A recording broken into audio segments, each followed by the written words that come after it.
Today I'm demonstrating some of the parts of the synthesis of an ester experiment for CHEM 261. And first off, I wanted to show you a little bit about how the glassware goes together. So we're going to have a reaction mixture in this little thin-walled vial, 5 milliliter vial, and we're going to have a spin vane down at the bottom so we can spin that around. And then on top of that, we're going to have a condenser. So this will have water flowing in and out of it to cool there's an inner cylinder that's going to get cool. And vapor, as it comes up off of the reaction mixture, will condense and fall back down. That's why it's called a condenser.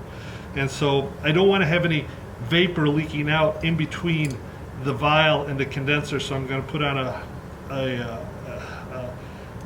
cap with a hole in it, and then put on an O-ring, and then this can sort of just tighten down.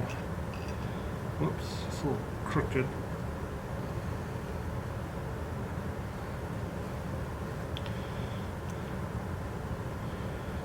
There, it goes pretty straight. It's a little crooked. Have to see what's going on down there.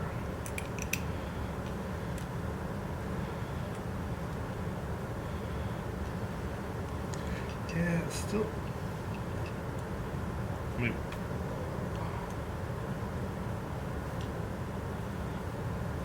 guess that's going to be as good as it gets. It's a little crooked. If you look, this is a little crooked there, but we'll live with it. And then on top of it, I'm going to have something called a drying tube. And this drying tube is going to be filled up with calcium chloride to absorb water. So I'll put a cap and an O-ring on there, and then this will attach to the top of the condenser.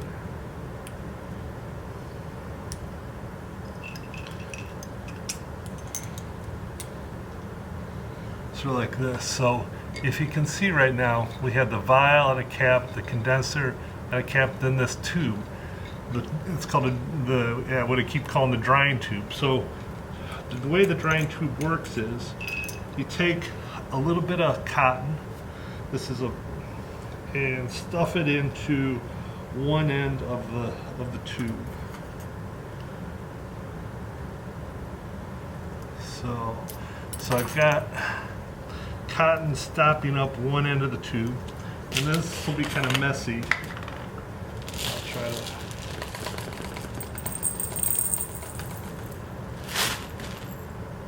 So I'm going to take and fill the tube up most of the way with granulated, or so these big pieces of calcium chloride.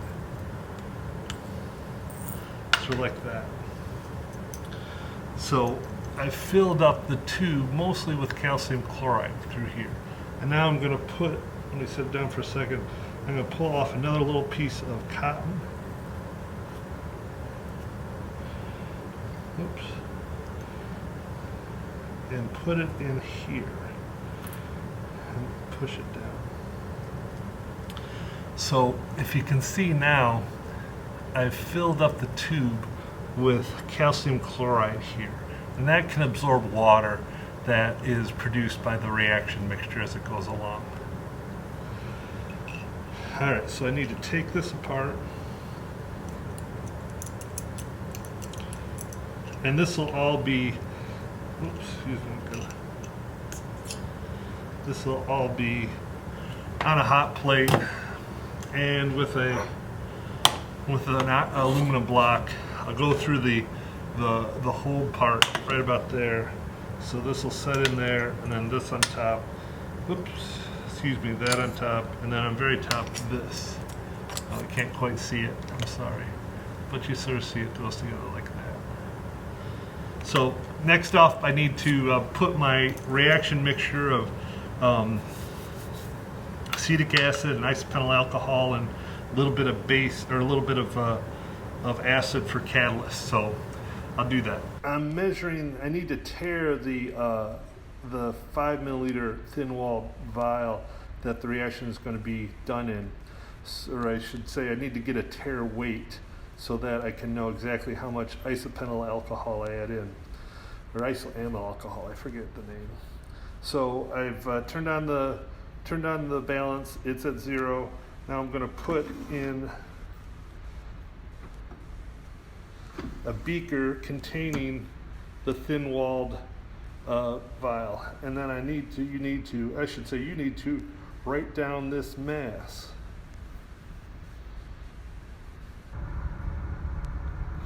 So here we have, this is a vial of isoamyl alcohol that we're going to be using, and it has an automated dispenser on it. So I'm going to dispense the appropriate amount of liquid into our thin-walled vial, and then we're going to weigh it again. But I need 2 hands to dispense it, so I won't show that.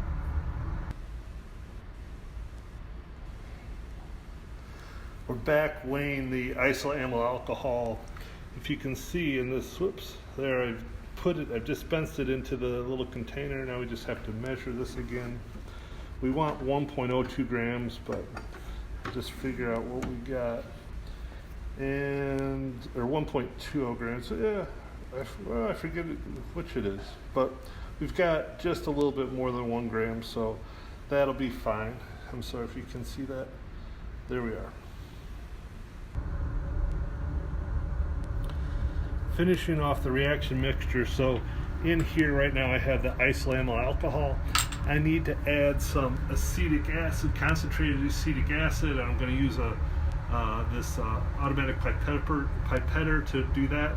I need to have 3 drops of concentrated sulfuric acid. I'll get it out of this bottle. And then I also need something called a silica gel.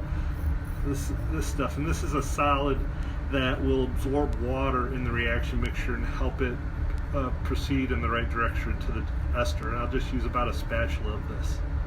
So I'm going to do that and then put everything together.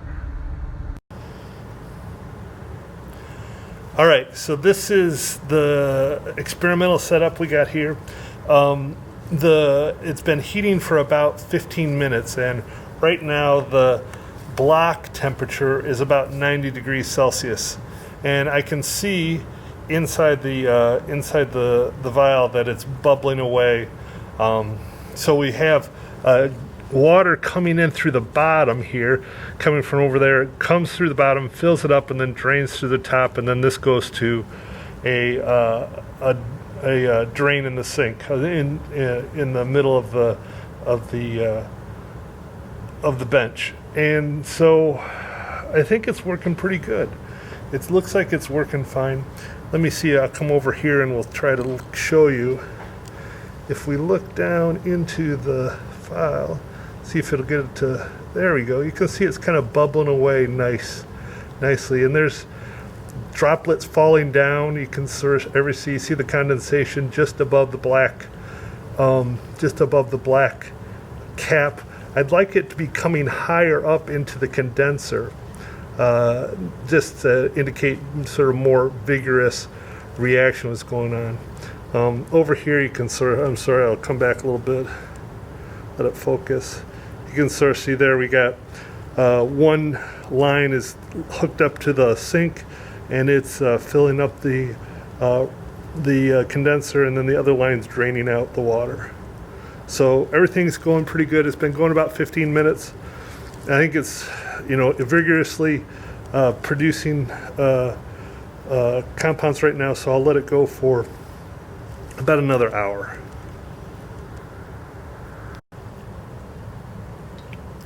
So it's been a little bit more than an hour of reflux, and reflux just means that you have vigorous boiling in the vial and vapors coming up and condensing and then falling back into the reaction vessel.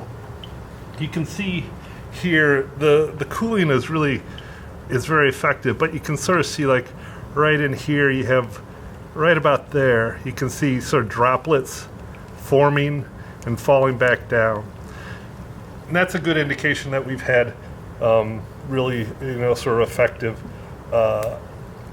reflux, and this has been going on for a little bit more than an hour pretty much. So I'm going to turn off the heat and go to the next step.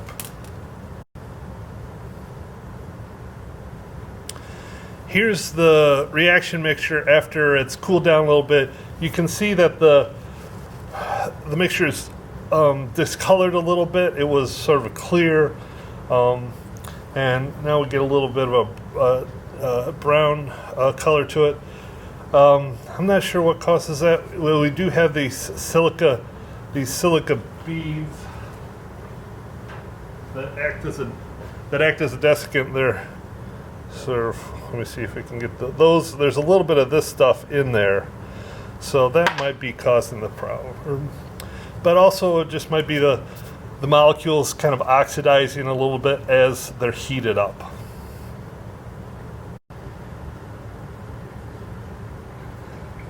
I just completed the first extraction with 5% sodium bicarbonate. The system generate quite a bit of pressure because you have acid in there with the acetic acid potentially, and you're adding a base with this bicarbonate, and they react together to produce carbon dioxide. And you can see, so this isn't the block I was using to heat. This is just another one to hold the vial in place so it doesn't tip over. But you can see that the brownish solid or brownish liquid, which was our reaction mixtures on top, and so on the bottom we have 2 milliliters of bicarbonate. I'm going to extract twice more with 2 milliliters of bicarbonate, and then once with water, 1 milliliter water. This is the distillation setup for the ester. So I took the crude product out of the after it refluxed for an hour, extracted it with first three aliquots of sodium bicarbonate, 5% sodium bicarbonate, then with water, dried the mixture with some sodium sulfate, which anhydrous, which is very good at sucking up water. And then I took the liquid I had left, and I'm sorry you can't see it, but it's right down here in this little vial. There's not a lot there, about a milliliter, and so the idea is that I want to heat it up and that it will collect eventually in the collar of the Hickman still. We've got a condenser up here so that if vapor does make its way all the way through the Hickman still without condensing, it will condense up here and then roll down and collect in the lip of the Hickman still. So I'm a little bit worried that I'll be able to collect some of the vapor as liquid, but we'll give it a shot.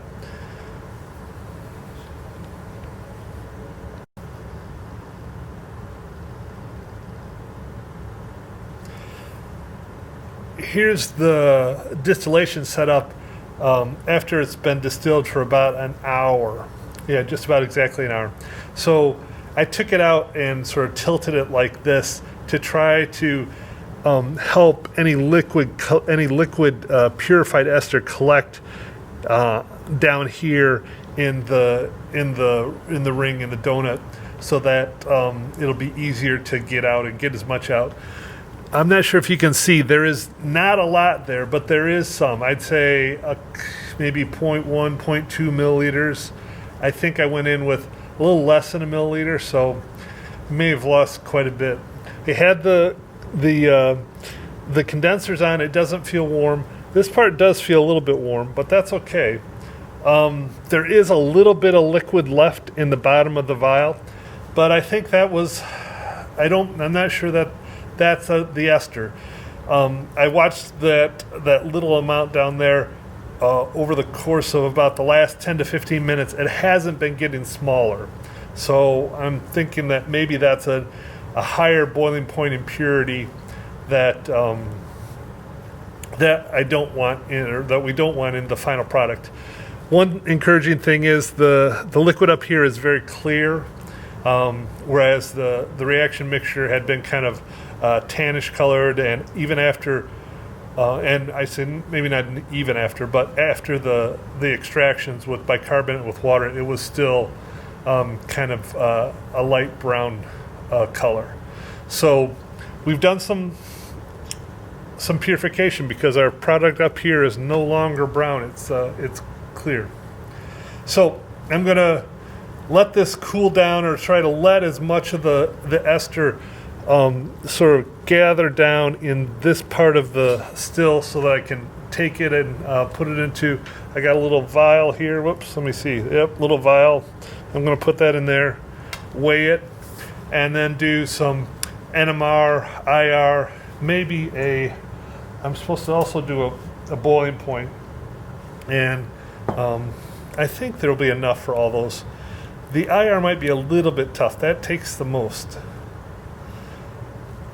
So I hope you've enjoyed this, and you've learned a little bit about how chemical reactions or organic chemical reactions can be done.